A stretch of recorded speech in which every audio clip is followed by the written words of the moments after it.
And now for your listening pleasure, here's Pulizzi and Rose, covering the week of media, marketing, and digital content news. This Old Marketing.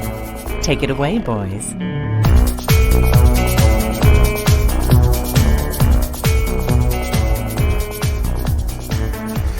Well, hello, my friends. This is This Old Marketing. And well, as of this episode anyway, we are now proudly brought to you by the HubSpot Podcast Network, the audio destination for business professionals. That's right. I'm Robert Rose, and welcome to episode number 396 of our show for Friday, October 6th, 2023. And with me, as always, as he always is, my friend, my colleague, and a guy who might just be next in line for Speaker of the House, Mr. Joe Pulizzi. It's funny. That's so funny. See, people listening to this won't know that I just swapped. I was under. Actually, we should keep it that way. I want to have Robert Rose under my picture. You want to take credit yet again for all my wonderful ideas. You want to take that opening sounded so natural. It sounded natural, like we've been doing it for at least one time now. The first episode ever. It's kind of a big deal. I mean, yeah, it's a big deal. And we should explain to people what's actually happening for those who may have missed last episode or something like that. Why don't you explain to the good folks what's going on here? So on and off for the past few years, we've been in discussions with our friends at HubSpot about becoming part of the HubSpot Podcast Network. For one reason or another, it just didn't get together. We didn't make it happen, and we finally did. It took a few months. We worked out all the details, and we said yes. We'll be happy to come on the network. We fill, and when I'm not quite sure the gap that we fill. If I was to look at it on paper, Robert, I would say that we fill the gap of a content marketing and media news show. Yes, because they don't have one. One of these things is not like the other. And then, but we're sort of the fine wine of the group, if you will, because we're more, or the dirty tequila shot, one of the two. Yeah. I don't want to say that this is not an age thing, but we seem to be wiser than the other.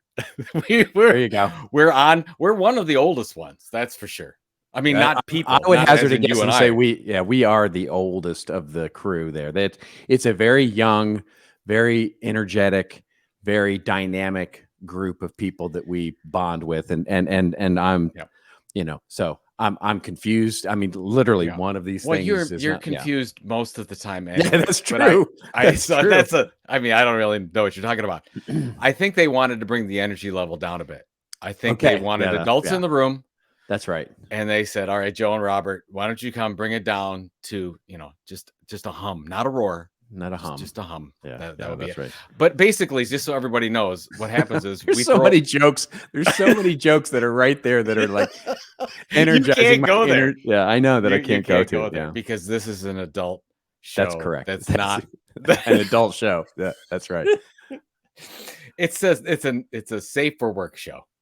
I almost said it's a not safe for work show. This is a safe for work show, I think. Outside of the fact that sometimes you throw out an expletive. That's right. Like, oh my God, this is a Christian show. What are you doing? And then I have to go apologize to my mom every time you say something like that. But anyways, just so you know, so in the middle of this podcast, we put out a couple of ads. Sponsors. Yeah. Sometimes those will be HubSpot ones. Sometimes they'll be HubSpot ones and our ads that we're paying the bills. So it's great. It's wonderful. And our goal is to grow this podcast with HubSpot's help and help them grow their whole idea of becoming the dominant media player in business, I think is what they really want to become. Yeah. It's almost like it's a business model, this whole media thing that we're talking about here. Well, and it's interesting that HubSpot didn't think they could dominate the entire business audio field until they got our little podcast. That's right. So now it's going to happen. That's correct. Now it's going to happen because we're that final piece. That is correct. Puzzle. And you're probably like, Joe, please shut up. No. You stop. No. It's lovely. It's a lovely thing, and we're super excited about it. And I just couldn't be happier. That is just It's going to be great. It's gonna be great. It's gonna It's be gonna be great. And we get to keep going with this thing because Yeah, well, maybe that's the keep. Well, I would decide to stop. Oh my gosh. I know you're always worried about that. I That's am why always worried that's about why that. you're so nice to me, because Yes.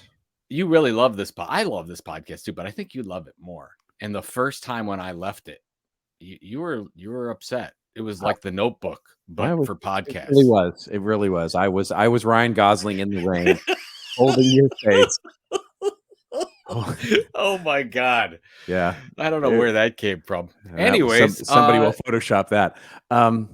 we have to mention Content Marketing World. We did. Yeah. Yeah. We did. What? No, we have to mention it. No, I know. We did. All right, we should just start this whole podcast over. It's already off the It rails. was lovely to see you last week. It was great. We had a wonderful time. It was so well run, and it was, of course, I've been very public about my feelings. I love the DC venue. I'm a little sad it wasn't in Cleveland because I'm the Cleveland homer. I like events that stay in the same cities, but I totally get it. As Content Marketing World continues to expand and really come back from the COVID downward spiral that all events got into, and now you could really tell a lot of new people at the event, a lot of people from the East Coast. Yes, it was especially and Europe, and it made it so much easier for the Europeans to come over and visit because it's just a straight flight. Is that a good thing? I'm just we have so many European friends. That's right. You can send me nasty grams. Yeah, but it was good. It was yeah, I was really pleased with everything. Including the venue. The venue was lovely.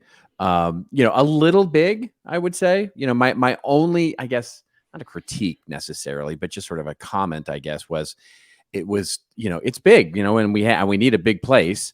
But the Washington Convention Center is quite large. And so it was a little bit of a hike for hope every time you needed to go to another session or down to the keynote stage. And, and I was running back and forth between there quite a bit. So it was a little bit of a hike. But other than that, I thought the venue was fantastic. And the lovely thing about it was the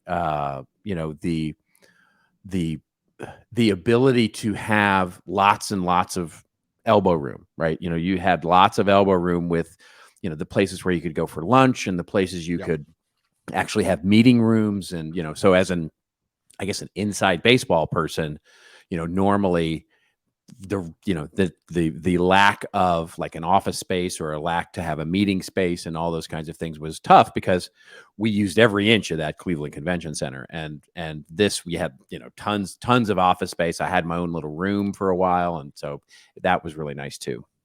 See, a lot of people, and I came, I was there on opening day, but I came a little bit later because I had another thing that I had to do. And the problem was I was at the opening reception, but I was standing outside the Cleveland Convention Center. I forgot it was in Washington. It was very embarrassing. I was out there with my orange tux on, and there was nobody there. And then I had to quickly scramble and get a flight to DC.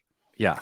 So there you go. And I saw you go. So it was it all worked. And the portrait gallery was lovely. The party at the portrait gallery was, that was just, the portrait gallery is just such an amazing place. It's a great location. It's hard to describe how wonderful it was going to see the portraits, and then the outside venue in the middle where everybody was, and there was quite a dance party that broke out. There was quite the dance party. I was already gone by then because I was, I'm old and I like my sleep. That's right. But you were there. You were leading the line dance. I was not. I was not. I think you and Naz Urbina were doing some dancing. Nas was sort of leading the way there with his sort of. Have you ever seen the video? He's so good. He's so good at dancing. Yeah, he's great. Well, here's the thing: that when Nas dances, it's 0 to 100. Like he's just talking. Right, exactly. There's no chill. You're talking about, okay, we're talking about content creation and structural content and all that. And then he just breaks out. That's right.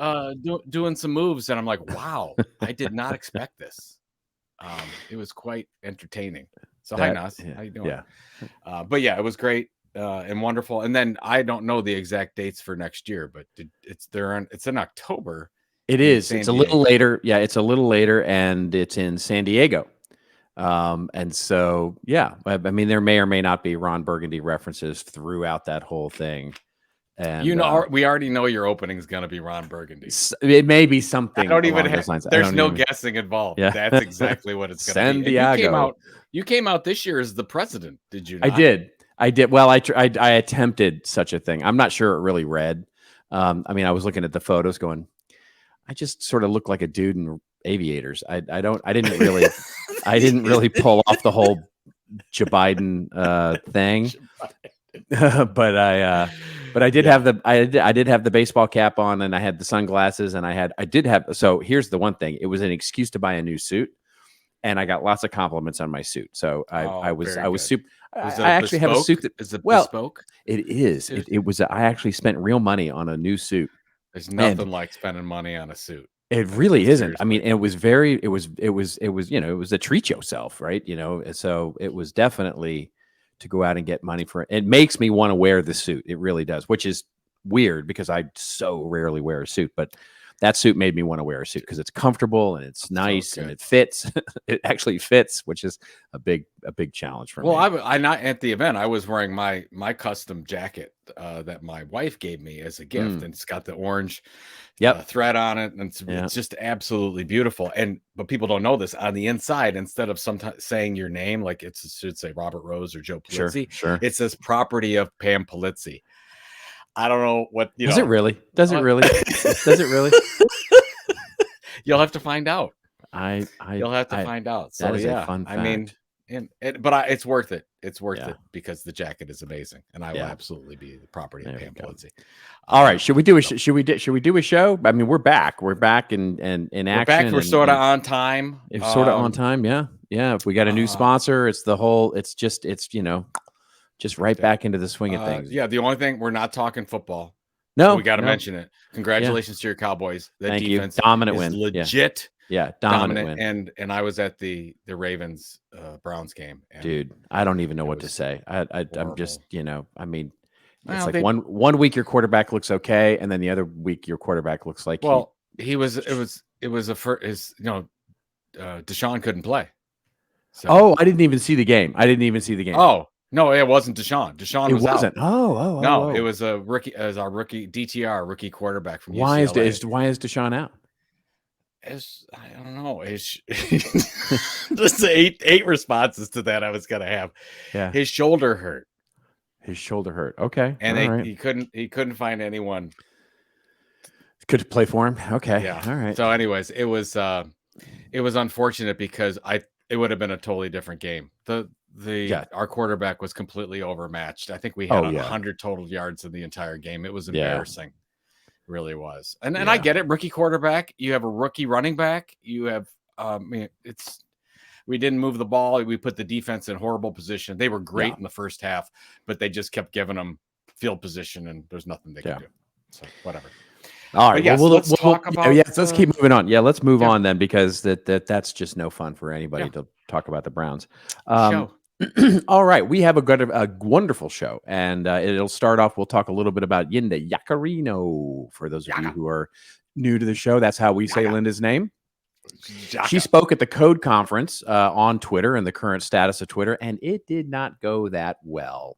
We'll talk about her interview and what went down at the Code Conference and the kind of status of Twitter right now and her place in it. Then we'll talk about Google. And Google has been making a couple of news items this week. One is they're going to shut down the podcast network. So we'll talk about that. But they're also launching new subscriber analytics as part of YouTube. So it seems to be a concerted move to move everybody to YouTube. And then also, we're going to talk about Reuters, and they have a new research study out, and they're finding that this is a shocking finding that online news subscribers are both rich and have internet access. So we'll talk a little bit about some of the findings that they came out. We'll answer a viewer question from our friend and family member of the audience, Todd. He's got a question about B2B communities. Then we'll get into Rants and Raves, of course, where Joe will comment a little bit on what's going on with the student loan process. And as we were gone at Content Marketing World, the writers and Writer's strike producers is came. over. Yeah, they came to an agreement, and I will walk through something that I am amazed that I could not find online, which was just a very simple breakdown of what they got versus what they asked for. Every article I saw on this is almost a little mini rant of itself, but every article I found was like, it was amazing. The writers got everything they wanted. It was amazing. And it's just not that. That's just not true. But they got a lot, and so we'll talk. I want to break it down a little bit and talk a little bit about and pat myself a little bit on the back about my prediction there. So I here we like go. it a lot. Hey, before we start, Yeah, did you see the Mr. Beast tweet by chance? This is like breaking news. Did you see this? I heard about it. I did not actually see the direct tweet, but I had a little birdie that told me, perhaps in the green room before we started the show, about So it. there was some back and forth on a tweet about how much Mr. Beast spent, or Mr. Beast's budget for next year. Yeah, Jimmy Donaldson.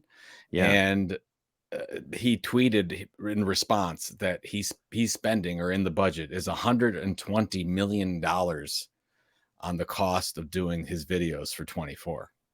That's amazing. $120 million. That's cost. Yeah, that's Hollywood studio money. That's just so right? you know. That's Hollywood studio money.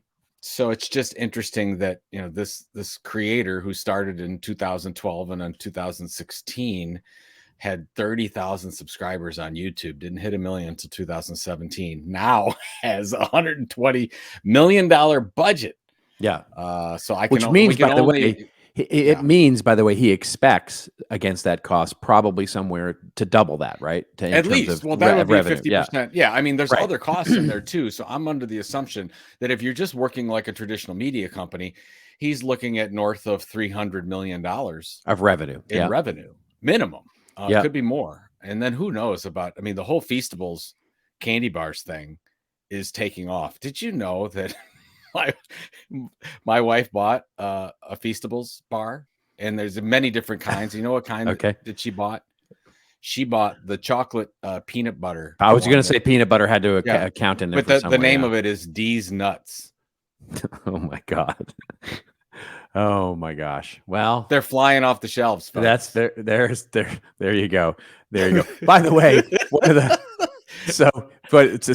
D's Nuts. I know. I know that meme. But one of the funniest things that happened during the whole Content Marketing World event was the fact that yours truly had no concept of Taco Cat. You and I were sitting as judges at the Drink and Draw event where somebody drew Taco Cat. I fell in love with this whole concept of Taco Cat. It's the greatest thing ever. You're like, I thought it was the funny. I'm checking for the domain. I'm doing like that, and people were like, "Child, okay, hold on. You realize this is like a meme from 1997 or something?" And I'm like, "No, I didn't realize that." So I felt a little bit like Steve Buscemi, "Hello, rock and roll kids. Do you have any drugs on you?" So, oh my God, Jenny Magic, who is one of the judges, she goes was to her so phone. She's like, "Look, Robert, here's the 70 million references to Taco Cat on the web." And you're like, "I don't know. I'm looking." You said I look at old internet, and there's Taco Cat wasn't on old internet. It's on new internet. That's right. That's Who right. knew? Yeah, that's but anyways, right. it was fun. We had a really good time. Congratulations to our friend JK for running that little wondrous event. People had a really good time. All right. Let's get to our first story. Yes, this comes to us courtesy of slate.com, although there's a few places actually commenting on it. The headline here is the chief embarrassment officer of X. Oh, ouch. Snarky. Oh, that's terrible. Linda Yaccarino keeps being humiliated on Elon Musk's behalf. So the article opens up by saying nearly 4 months into her tenure as CEO of X, the everything app that has to keep reminding users that it used to be a social network called Twitter, Linda Yaccarino can't seem to fully explain what she's doing there. That is one hell of a lead. This week, the former NBC Universal advertising chief made the rounds in a sphere where one would assume that she's been comfortable, the mainstream media. On Wednesday, the Financial Times published a first-of-its-kind profile of Yaccarino's X tenure, covering her working relationship with the ever-controversial owner who appointed her as CEO. That same day, she appeared at Vox Media's Code Conference as the featured speaker, sitting down for a conversation with CNBC's Julia Boorstin about the future of X. Among other things, both media appearances made something pretty clear. She often doesn't know much about the decisions Musk's make and is frequently unable to explain them. The FT piece noted that Yaccarino seemed to be caught unaware when reporter Hannah Murphy asked her about Musk's habit of running X entirely through his phone. Her response, maybe I should take note of what you've just said, that she had no knowledge of Musk's November 2022 pledge to establish a content moderation council with widely diverse viewpoints, despite having previously said that she'd closely followed the Twitter takeover saga. That's news to me, she said. And it went on as in terms of at the Code conference. There was a pre-interview chatter that Yaccarino might not even show up because of the same day edition. Yael Roth, who was the former head of Twitter's trust and safety department, was going to also speak there. But basically, she at one point she's like, "Yeah, I got to catch a flight." She literally looked at her watch and was like, "I got to catch a flight in the middle." That was of the at the thing. end of the end of the interview. She says, Yeah. "Okay, that's about it. I got to catch a flight." Yeah, that just doesn't happen. It just it Beaches. someone is not helping Linda out. Somebody I know they don't have a PR group, but I have to imagine that Linda does. That she's got a team. And boy, somebody is not either prepping her or something. I mean, I would normally say, this is a real bummer because she's got a boss who's sort of going rogue and she can't really control it. But at a certain point, you gotta know this is coming, and you have to be prepped for it. Either that or don't do the interview. You know what I mean? First of all, and people who are listening to this can't see this, but in the Slate story here, do you see these pants that she's wearing? Yeah, they're leather. Leather pants. Yeah, they're like faux leather, Yeah. brown. I had a couch just like this growing up. Oh no, no, I'm serious. I looked at. I'm like, wow, that's amazing. Where did she? I mean, she went to the couch store to get the pants. Anyways, it's so terrible. I feel really bad for her because she is an extremely intelligent woman. She's got an amazing background, and I'm not sure why any person would want this job. It feels like, and she's done some really good money. She's done some, the money, I'm sure the money's good, but she's done some really amazing things trying to repair advertisers, the relationship with the advertisers, and figure out what processes Twitter has left with the whole thing. But and the other, just to be fair, I mean, she did come out after kind of they sprung on the guy Roth, who was speaking before her, that slammed everything about Twitter X. Yeah. And then she has to come on just an hour or two later and go through the whole thing. She wasn't aware of that. That's really not fair at all. So she did decide to come back out. So, but it's not. It's certainly a little, a little uncool. Let's just say, but for that the event would do that. That the event would do that to her. Correct. But that, and I'm sure there's another side to that story that we're not aware of. But having said that, you gotta be ready for this, right? You gotta be. How are you not ready for that, right? How are you not? And the lesson here, by the way, for marketers that are going to events and that are speaking at events and those sorts of things, is that you have to be prepped. You have to be, I mean, look, we had at Content Marketing World, there were speakers who went and spoke, and at companies where they are the leader of, basically companies that have laid off people, that have had big layoffs, and they're talking about, how amazing their marketing is and how amazing things are going, blah, blah, blah. I know because I spoke with these people. They were prepped for questions about that, right? They were prepped for questions about that. We had the one of our keynote speakers was the chief data scientist from Google, who no longer works at Google, by the way. And so she literally left between the time that she was signed as a keynote speaker and spoke on stage. Mm-hmm. So we were prepped. We didn't introduce her as such, and she was prepped for those questions should they come up. And so you have to be. This speaks more to her, either it comes back to, what are you trying to do? Like, what are you trying to do at this event, right? Is she trying to rehabilitate the brand? Is she trying to further her own? Is she trying to basically show that business as usual at Twitter? What's the objective? What's the objective of this content appearance? Because that's ultimately what is at play here, and get prepped for it. To, not to make a football metaphor here or anything, but basically the Cardinals, who are a bad team, kicked the Cowboys' ass last week. And they did because the Cowboys did not take them seriously. They did not take that team seriously, and thus were unprepared for what they threw at them. And this feels so much like that. This was like, you either didn't care enough to prep, or you generally speaking don't understand why you're there, and you're just letting people, throw you onto the middle of a stage. So that's, she's extraordinarily well respected in the ad tech and advertising world, and for her to have a performance like this is just, it's on her, to be honest. No, I agree. I don't know. It would have been better if she would have had prepared remarks, like a she did a speech. Go ahead. Right. I mean, she has an option. I'm sure they asked for a Q&A. She could have said, hey, give me 20 minutes and I'll do a 10-minute Q&A or 15-minute Q&A. And she could have at least talked about the vision of Twitter X instead of just being grilled. And so, and of course, she got grilled. She didn't have the answers. It was embarrassing. Right. I mean, especially at Code, right? I mean, Code is known for having those kind of interviews. Kara Swisher, is often the one gonna do those interviews, and they're always, they're not easy. But here's the thing: I don't know how Vox runs this event. I'm sure I've heard great things about it. Yeah, but she would have received these questions in advance from any other conference. So I'm under the assumption that she received the questions in advance. I'm going to assume that she was told what the topics that they would be asking about. So she knew, she had an idea. Yeah, she went into it with these and having these answers.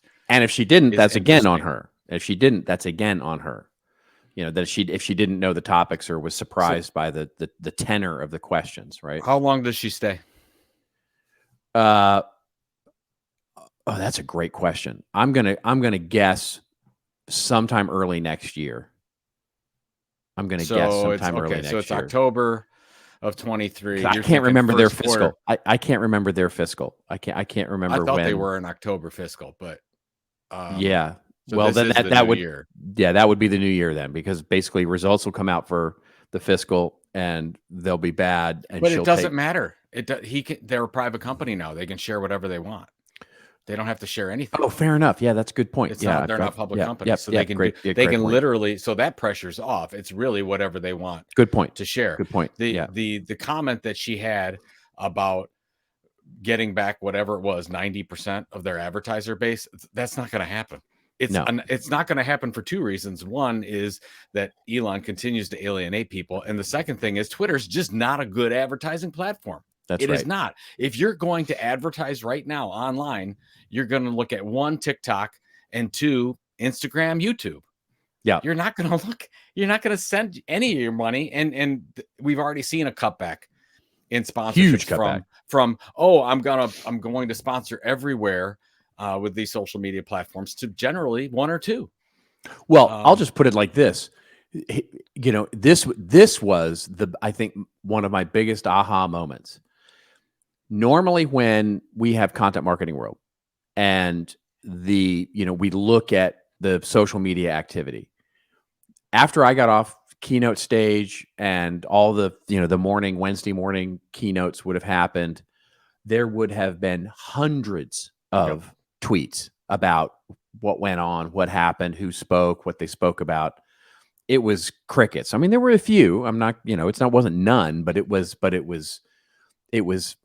18, strikingly 20, different. Strikingly different. Now, LinkedIn, on the other hand, was a completely different story. LinkedIn, which was normally quiet during Content Marketing World because people don't use it as a short form posting, hey, look, check me out. I'm at a conference.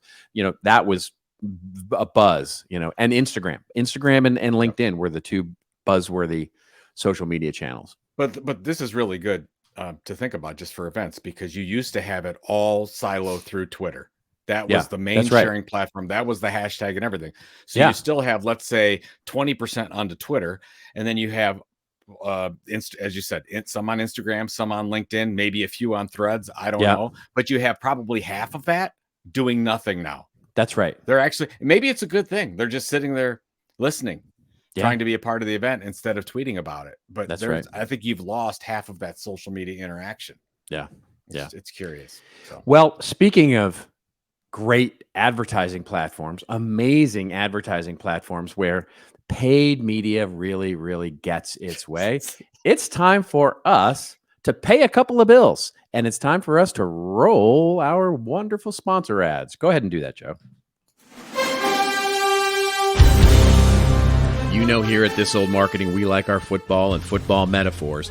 And something magical happens when the third quarter ends and the fourth quarter begins. The energy changes. The fourth quarter is where games are won, where champions are made, and in business, it's where sales teams become legends.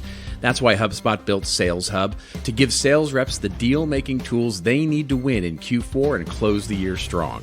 Sales Hub's prospecting workspace organizes your schedule, goals, and to-do list all in one place to save your team precious fourth quarter time. Smart Sequences help sales reps close deals faster than ever. And with an easy-to-use deal management tool, reps can find, track, and close deals all in one place. Plus, AI forecasting helps you accurately predict future success. That means less hoping for deals and more crushing targets. Put your sales teams on the fast track to winning Q4 with Sales Hub. You can learn more at HubSpot.com/sales.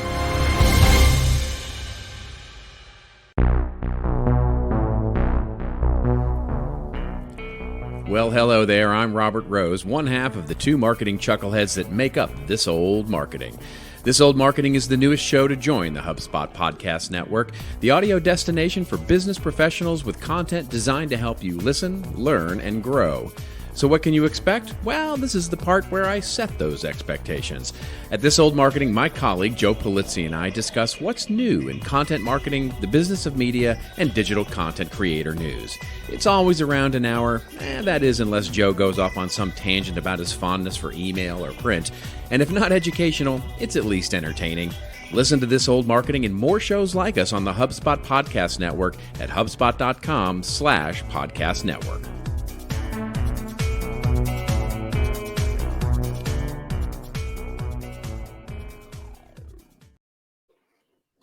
All right.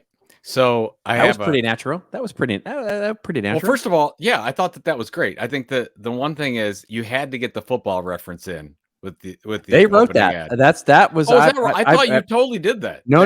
That was their wonderful ad copy. I mean, I had many choices to choose from, and that was one of their options. And so I was like, of course I'm going with the football. I didn't know that. I'm like, wow. I said that he wrote that in there. Yeah. Here's the thing I thought about the second one, which, by the way, I really want to subscribe and follow this old marketing. This old marketing if you will. But it reminds me of the movie Dave, when he's trying to get the budget set. Exactly. And he's like, okay, well, why are we spending $125 million or whatever marketing to American car owners that they should buy an American car?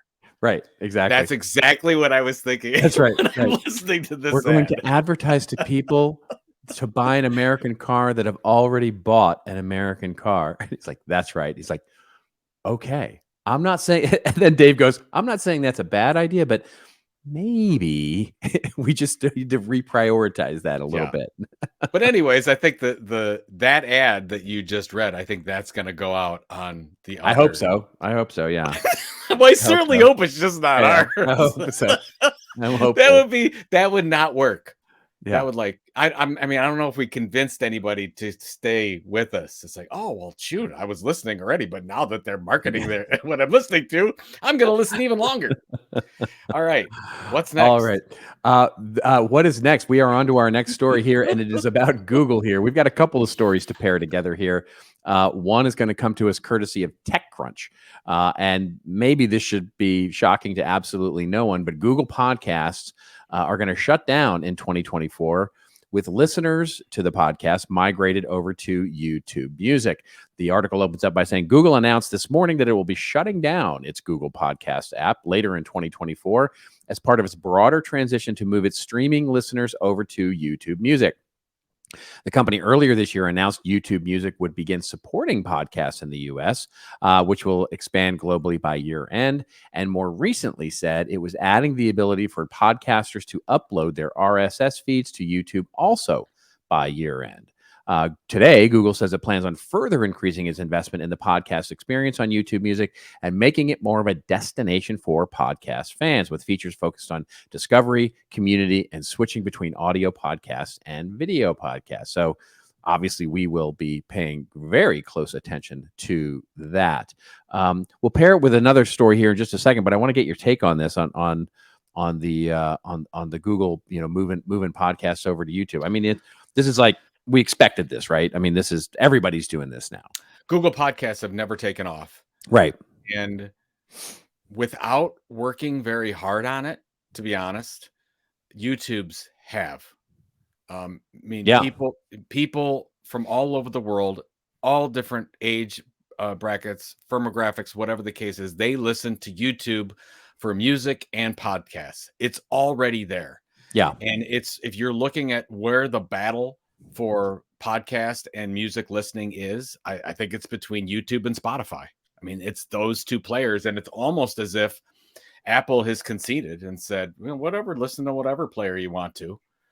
You just make sure you buy our Apple Music package, or now it's Apple One, where I don't know. I mean, I don't know. Where do you listen to your podcasts at? I listen on Spotify. Okay. Yeah, Spotify is my chosen platform for all podcasts. And then secondarily, there are a couple of podcasts that I listen to that are only on Apple. And the reason they're only on Apple, the reason they're only on Apple is because of the whole Joe Rogan thing.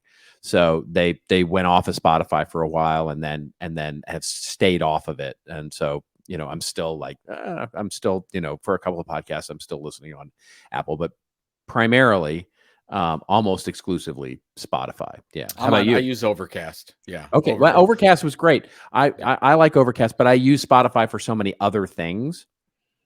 Like Spotify is my music player too. Like I don't use Apple Music. I use Spotify for my music, my playlists, and all that stuff.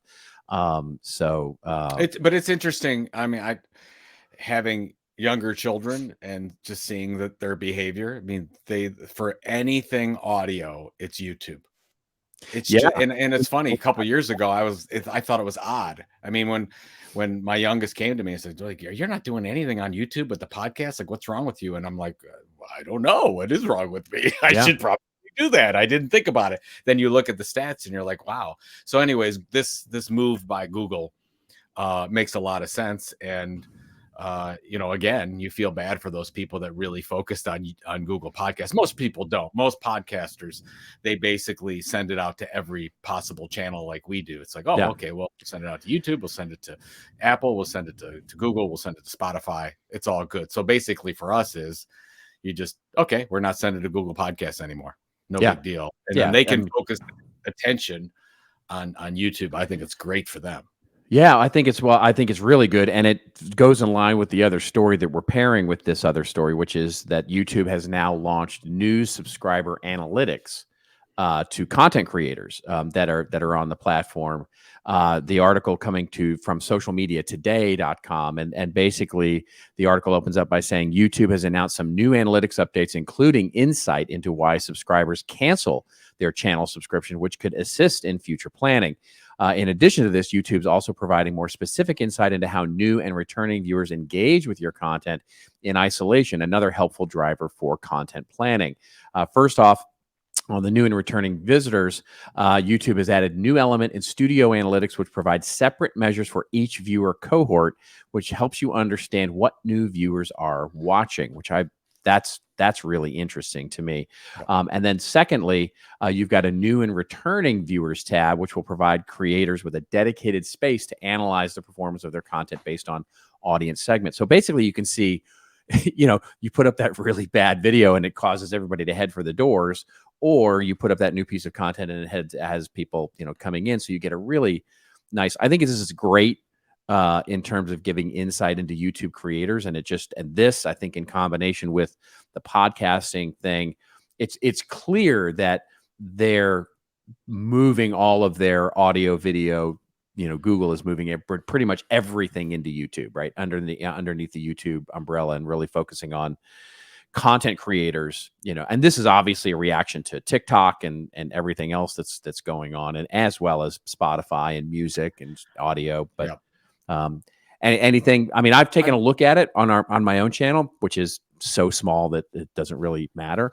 But there's some great data. I mean, any of this kind of data is great. I mean, we just hooked up to Chartable for our podcast, and I'm really interested to get more data from that. But the fact is that I think that YouTube fears TikTok more than any other organization. So does everybody, I suspect. I understand that, but YouTube has been the dominant player in video for the last 15 years. Yeah. And now somebody has Instagram came along. There's lots of different things that came along, and you're like, and YouTube's like, ho hum, we're fine. Don't worry about us. And they could do whatever they want with creators because it was the place to be. And then you had Twitch come on for a while, and Amazon totally screwed that one up. And now it's like, okay, now you got Kick, and I don't know where that's going. That's the little, as the kids would say, that's a little sus, depending on the kind of content going on. But if you're looking at, who's going to be the dominant player in video content for the next 10 years, you'd have to put all your money on TikTok. I think that's, I'm not sure I'd do that.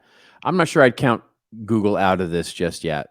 You mean YouTube as Google? Yeah. YouTube? Yeah, YouTube. Yeah, for sure. I'm not counting them out. I mean, I'm just saying, like, to me, even though Instagram has more and more video, when I think about video and social, I think about two players. I think about TikTok and YouTube, and the also ran is Instagram.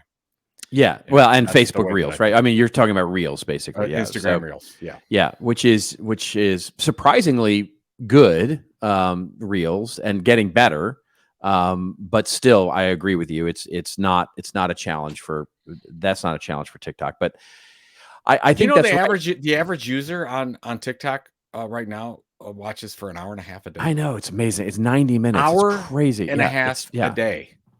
Yeah, I can watch a whole Adam Sandler movie for that time period. Yeah. And I don't know which is more valuable, watching TikTok for an hour and a half or an Adam Sandler movie. Gilmore. Yeah.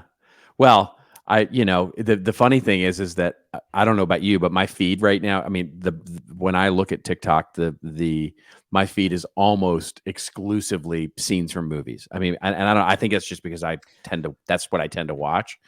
And, I'm such a boy that way, right? I'm totally like, my wife Elizabeth is like, how can you watch one scene of one movie? And I'm like, I don't know. I love it. I love watching my favorite scenes in movies. Like I watch scenes from The Godfather and scenes from Happy Gilmore, and I watch scenes from Star Trek, and I love seeing the scenes in movies. So it tends to dominate my feed. Yeah. And so, you can easily spend half an hour sitting there watching, 3-minute scenes from your favorite movies. And I'm not on TikTok, so I not at all. Like you never use it? Nope, never used it. Not one time. Are you the only time I've ever looked at TikTok is when somebody sends me a link. Okay. And I will view that link, and then I've never scrolled through or anything like that. So, whatever. I'll live through you from that standpoint. But what I do know is that my youngest is on TikTok and has recently asked me to watch Major League and Moneyball because of the shorts on TikTok. That's right. So whatever's happening there, it has actually behavior. Yep. Yeah. 100%. I could see that because I have started new series. Like I just started watching. You ever see the series Suits? No, I know of it. I've never seen it though. Yeah. I had heard of it and had never seen any of it, but I started watching scenes from that. I was like, I got to check this out. So I ended up watching. I'm now in the middle of watching Suits as a series because of TikTok. Yeah. So I totally buy that. Meghan Markle is in that, correct? She is. And she is just awful in it. So are you really? There you go. Yeah. Oh, because I had talked to somebody else that says she was positively radiant. No, she's beautiful. I mean, don't get me wrong. She's beautiful. Just not a good actress. She can't act her way out of a paper bag. Yeah. I mean, that's Harry's not in it, right? No, Harry's not in it. Harry is not in it. Because let's be honest. In it, then my wife would be watching. Suits is not an intellectual challenge. Let me just be clear. Like Suits is. It's like Ballers. It's Is it like comfort. Ballers? Yeah, it's very much like that. It's very Oh, much my. comfort food TV. Yeah, it's definitely like, fun, silly TV. But yeah, All right. yeah. But there you go. Enough. All right. Enough. That's Okay. enough about that. All right. The show. We'll cover this one last article here before we get to our wonderful user question here, and it's from our friends at Reuters. And this is new research that has just come out. And basically, it's about online news. And the interesting thing here is that there's some interesting findings here. One is that says that low price. So this is all about subscription news, by the way. This is a subscription model. And I think there's some real interesting takeaways here for marketers and business owners, content creators. They say that basically new subscribers, those are who are subscribed to news, they're attracted by a combination of high quality, curated, exclusive content, identification with brands. In other words, they identify with the brand providing it, and a desire to support quality journalism. So there's some insight for you. But more interestingly, I think, is one, low priced introductory offers are effective at attracting new subscribers, but some customers fail to see value when prices are increased then at renewal. 28%, this may be one of the more interesting findings, 28% of U.S. respondents said they canceled subscriptions in the prior year, while 66% said their number of subscriptions increased or stayed the same. So you can get them and you can keep them even through some economic difficult times. Long-term news subscribers, says the research, tend to be male, older, richer, and better educated. Wholly unsurprising here, right? I mean, come on. I mean, it's like, hey, was your picture next to that? Yeah. Well, I don't identify with the richer part of that, but yeah, younger subscribers you live tend next to to the Kardashians. You can't say that. Well, let me, you're friends with the Kardashians. Here's my favorite of findings, and I want to get your take. My favorite of findings, because I'm just letting that go, by the way. But I'm just letting that roll. You let that go. What's your favorite of the findings? Right. Okay, so quick side note. So the new Kardashian show is out, and my wife is a fan, and so it was on as I walked by last night. Yes, they just look weird now. They look alien-like now. I mean, they're just not. They don't even. It's because weird. of the Botox or everything. I think. I mean, it's just they're just. They don't look like. I was like, who are these people? And she's like, it's the Kardashians. And I'm like, that does not look like the people that I remember from 5 years ago or whenever. But anyway, moving on. By the way, I don't get the whole Botox lips thing. I don't either. I don't get the whole facial reconstruction thing, but I don't see the intrigue, but whatever. Yeah. Anyway, so my favorite finding is that the value of news subscriptions, says the research, is partly conditioned by the amount of quality of and the quality of access to free content from both commercial and public access. And what I loved about that is that there's a real insight here for marketers, which is basically scarcity wins, right? In other words, if you're in the technology industry or if you're in real estate or financial services, pretty much everything you're thinking about talking about on your content marketing program, your blog or your resource center or whatever, everybody else is talking about. Now, you might have a unique take on it. You might have listened to Joe and you have your tilt and your sweet spot and all those things. But basically, if you're in a busy, noisy marketplace, you've got to find a way to create scarcity, because that's what creates the value of a subscription. And the access, more access to it means, so if you're in a busy, you got to make more content available for free and really create scarcity with that, what you're asking a subscription for, because otherwise you're just not going to keep those people. What do you think? From this, and then what we're seeing in the marketplace, your high price, high touch subscriptions do really well. So you have a mixture of content, but there's some human being as part of that process. And a lot of these are pricey. I mean, I know a lot of content creators that have $2,000, $3,000, $4,000, $5,000 a year plus subscription membership programs. There is some regular content in there. There's exclusive webinars in there, but there's some human that's checking in on you on a regular basis. That's one that works really, really well. The second one is research focused subscriptions. In B2B especially, those work very, very well. You might have an analyst on board that's talking to that person on a regular basis, some real insight that they can't get anywhere else.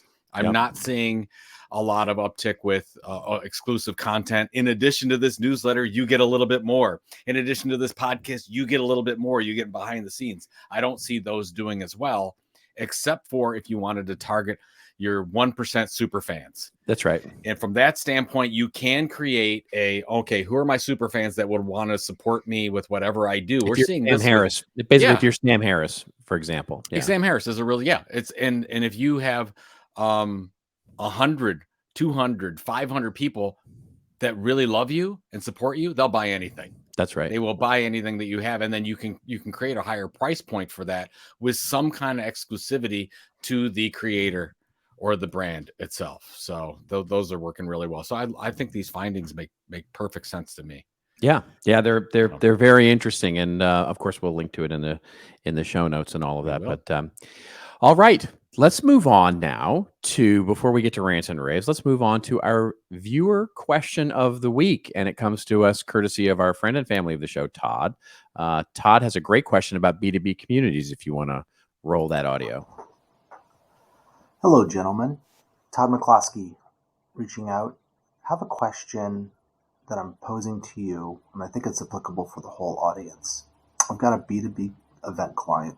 Let's just say it's a really large show. He's building a digital community to broaden how content is delivered and to strengthen engagement year-round. What strategies would you both recommend? All right. Do you want to give your take on that? I will, but this sounds a lot like Content Marketing Institute, so I'm very interested to get your take here. But I guess my advice for Todd is to say, look, one of the traps that media companies, B2B media companies, fell into, both on two sides of one coin, right? Which was, one, building a media property around an event, or building an event around a media property. And so they fell into one or the other, right? In other words, you had this wonderful big event where you had people coming, and digital or otherwise, right? It could have been a single event, a big virtual event, or it could be a big, Dreamforce like, physical event. And, even Dreamforce, by the way, it was only in 2020 that Dreamforce had a 24/7, 365, the Salesforce Plus. That was basically, it was COVID that actually inspired Salesforce to create Salesforce Plus, because they didn't really have a 24/7, 365 version of Dreamforce Online. Yeah, you could get some of the, the content that was repurposed, but they didn't have a strategy around creating a media property around that event until 2021, 2022, when they launched the event. So many companies have all these wonderful events that build community, but can't keep those attendees engaged year round without a media property. Vice versa, so many media properties fail to ever create sort of destination events and take that opportunity. And so they're wonderful at keeping a small group engaged, but never really build their super fans, or never really build their sort of truly super engaged user base, because they never translate those into monetized events. And so I guess my advice is to follow the pattern that Content Marketing Institute and that you built so successfully, which was to build that center of gravity around either the media or the event, and then build your community around all those disparate and multiple value lines, really more than revenue, even value lines that pull everything in. That's my, so basically follow CMI, what CMI did. No, thank you for that. I think what you find out with most large scale events is they don't have a consistent content vehicle targeted to that audience year round. And you just made this point. So focus on that. And that doesn't mean boil the ocean, Todd. That means focus on one thing. What's the thing that makes the most sense, that we have the most talent, that we have the most content around? Is that a podcast? Could it be a newsletter? Is it a webinar series? Is it a research program that we're delivering? And we can touch that audience member on a regular basis. Don't even get to community yet. Because if you don't have that regular touch point on a daily basis or every other day basis, the community is not going to work. So focus on that first. And I would spend the next 9 to 12 months just working on that. You'll see an uptick in the event, and you don't have to say, oh my God, we need our attendees communicating with each other on a regular basis. No, you don't. You can still have a really good event. If you want to build that long-term community, focus on that regular content initiative. And then if you're going to launch something outside of that, some digital community, first get the audience involved in your content. And that's what CMI did really well. From the beginning, they were always involved in, hey, can you do a guest blog post? We'd love you on these webinars. We did that right from the get-go and got them feeling really a part of it, so that when they went to the event, they felt like they were part of the show because they were helping to put this thing on. Exactly. Help them be moderators at the event. So if you have super fans that are part of your group that are going to these events every year, ask that person back, hey, would you like to do more? They'll all say yes. So get them involved in that. And then those are the people that are going to join your digital network. They're going to talk about you positively. They're going to get more people involved, whatever that community is. And the last thing I'll say, Robert, is if you're going to build a community, like a circle community or something that's online, like a Slack community, whatever it is, wherever it is, doesn't matter. Start very small with those people that already love you, that you can work out the bugs on. Don't invite everybody right off the bat. Get 30, 50, no more than 100. Work out those bugs. Figure out what the purpose of this community is, because if you don't have a purpose to the community and why they should be there every day, they will leave, and it'll not work out, and it'll hurt your event. The only thing I'll add to that, because I think that's the perfect sort of bow to tie on that, which is really ask yourself if you're building a community or an audience. And neither is the wrong choice, by the way, but be really super clear about whether your client or your business here is building a community, which means just exactly as Joe said, co-created basically events and co-creation where people are participating and talking with one another and really, engaging with one another. Or are you building an audience really, and you're just calling it a community? Because there are values to both, but just you're super clear about it. Jay Acunzo has a great presentation on this. He said, neither one is wrong, but you need to make the choice. That's right. If you're building an audience, that's like you're on stage and you're giving a speech to an audience that is listening to you.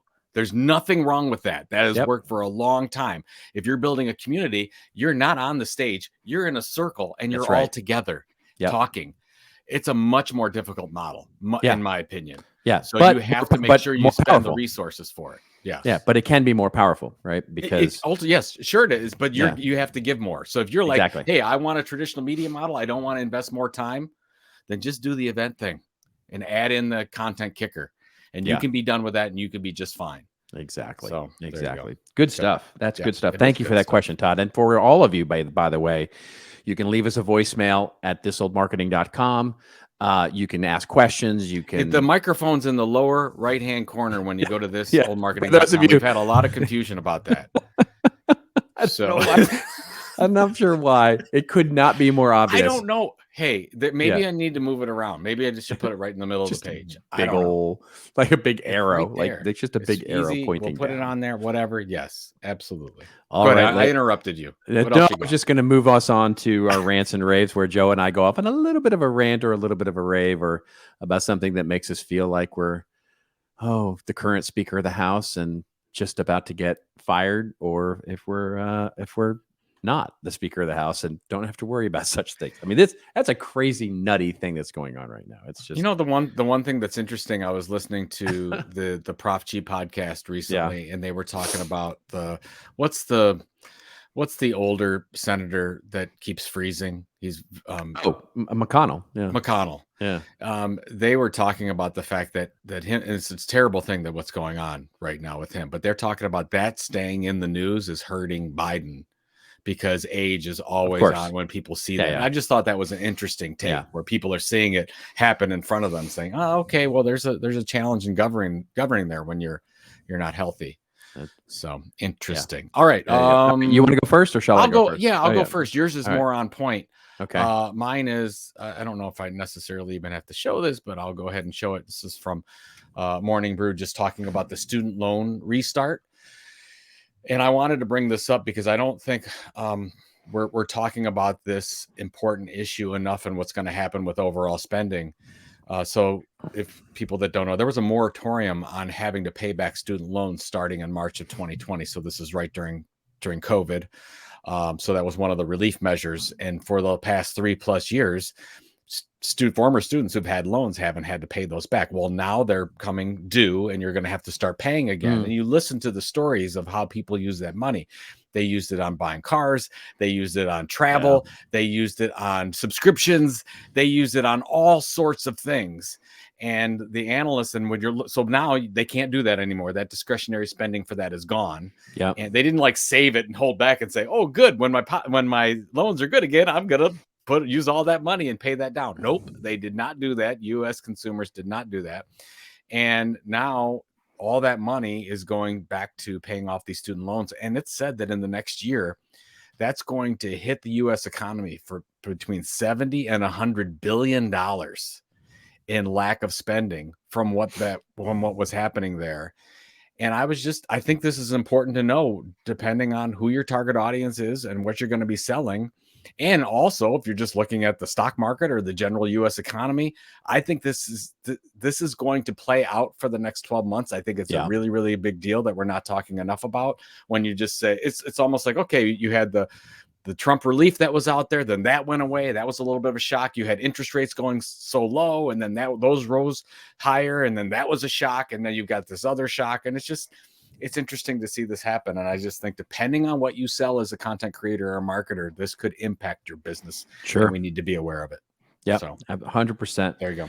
100%. And hopefully what we'll start to see is some of the private sector pick that up, right? In terms of education, in terms of the kinds of things where those student loans would have, would be more pronounced. So it'll be, yeah, you're right. It'll be really interesting to see what happens there. Okay. What do you got? Well, the WGA settled their business and got a deal with the AMPTM, and so. Yeah, the producers and the writers, they came to an agreement while we were away. And basically it's, there's a lot of coverage that, as I was saying at the top of the show, everybody got what they wanted, except, the producers didn't get what they wanted, and that basically the writers won. And I think they did. I mean, I went in and I've actually looked at the results. And it's surprised. First of all, it just surprises me that no one really wrote about this. Like, nobody went check by check by check. Here's what they get, how much, what they get, and what they ask for. Right. I actually had to go back in time and search, go to the original proposals to say, okay, here's a list of the proposals that were made. And I went back to May, by the way. So I went back to the May negotiation. And this was what was proposed by the writers and what the response from the producers were. And then I compared it to what they got. And so here's just a couple of insights that I think are really interesting that may help sort of outline, like, if you're wondering, right? If you're wondering what the writers got and did they win the negotiation or not, I think they kind of did. They certainly got a lot of what they wanted, with a lot of compromise, right? So, for example, one of the biggest headlines is they got a raise. And so they were asking for 16%, basically 5, 6, and 5. In other words, over 3 years, 5, 6, and 5, 5%, then 6%, then 5%. Yeah. Well, no, they got 5, 4, and 3, right? So they got, whatever that is, 12% instead of 16%. So good, okay. Right? Yeah. Yeah. So they asked for 150% increase of foreign streaming royalties. They got 76% raise, right? So they got about half of what they asked for. They, on the writer's room thing, which was another big sticking point, like they wanted 6 writers minimum for a series of a certain size, and 4 writer producers for a total of 10 writers guaranteed for a number of weeks. They got 3 and 1, basically. So they split it down the middle, right? So like we might have thought, they split it right down there. They got a guarantee of 3 plus 1. They got the 10 weeks minimum as a minimum, sort of, you have to be employed for 10 weeks. So they got that as a concession. Then in what's called the post greenlight room, which means basically once, and this was a big sticking point for them, which was, okay, after a show gets greenlit, in other words, they say yes to actually they're going to make this number of episodes or whatever. What was happening is you had a lot of the writers, which the producers or the company would come in and say, okay, great.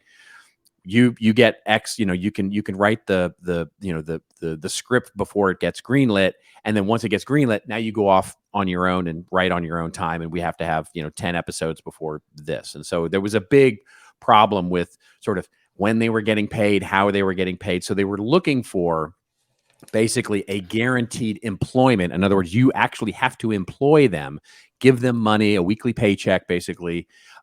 They were asking for 3 weeks per episode. So in other words, if you had, basically a 13 episode or a 12 episode series, you would get 36 weeks of employment. And basically they got 1.5 guaranteed. So again, they split it right down the middle. By the way, this is my math. No one has done this math. And so I don't have access. Maybe you should write this article up, and then it'll be the math behind the writer's strike. I'm doing the math sort of on the back of a napkin, right? I have not, I haven't seen the details of the details, but so AI was another big issue, right? Where it was a really weird issue because they were making it sound like the producers wanted to replace all the writers with AI, but of course the producers never asked for that.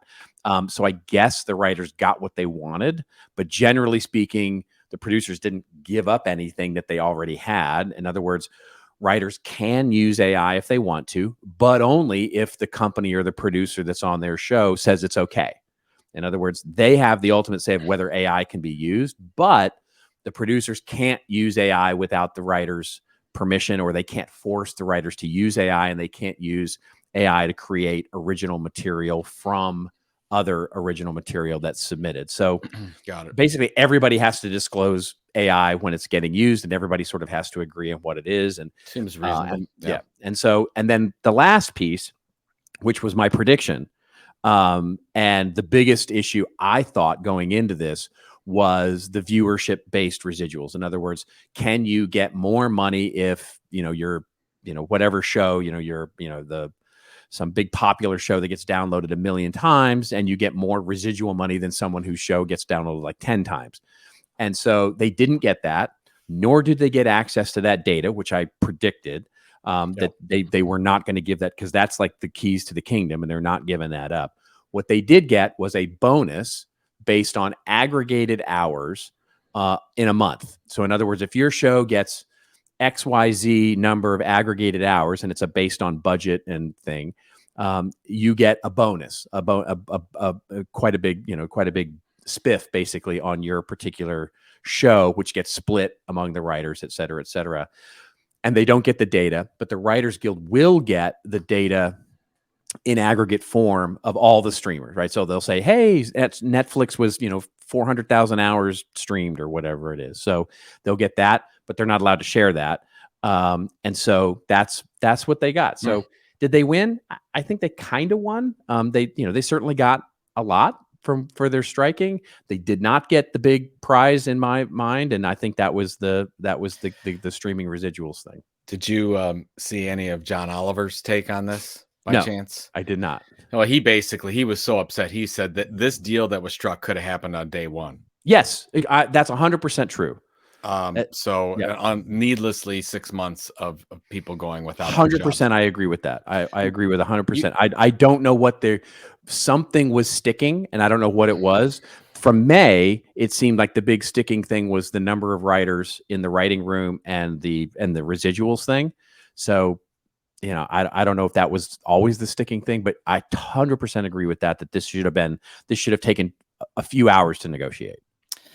And this group of people better than I do. I've never been a part of that universe, but the one thing that I keep thinking about is, and then when I think about the auto workers strike, you have no solidarity there, because you have the most valuable company, one of the most valuable companies in the world, Tesla, that is not unionized and doesn't look like they're going to be unionized anytime soon.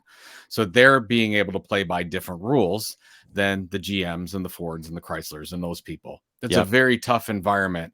I don't know how long that can last. And I see the same thing for this. This is a very small portion of the content creators in the universe. You have way more content creators creating all sorts of content out there. They don't have to play by any of these rules at all. How does one group work together to get rights for just that small group of people when you've got all these other people playing by whatever rules they need to play by to survive? Yep. I don't know how long something like this can last. I think this is very much and it always is that way. This is a mark in time we'll make these rules for how they are now, and we'll adjust as we go. But I think you're going to see so much change in the next 3 years. Oh, where 100%. some of this isn't even going to be possible to When do you start anymore. looking at when you start looking at what the writers won in terms of the more money part of it, all the producers didn't give. It's not like they opened up their bank accounts and went, okay, great, for all those things that we did in the past, we're going to give you more money. Basically, they said going forward, you're getting a raise, and more people will be guaranteed work. Which all that does, by the way, is raise the production costs on individual productions. They were already going to reduce the slate of numbers of productions. That was already starting to happen as a trend, just to your point.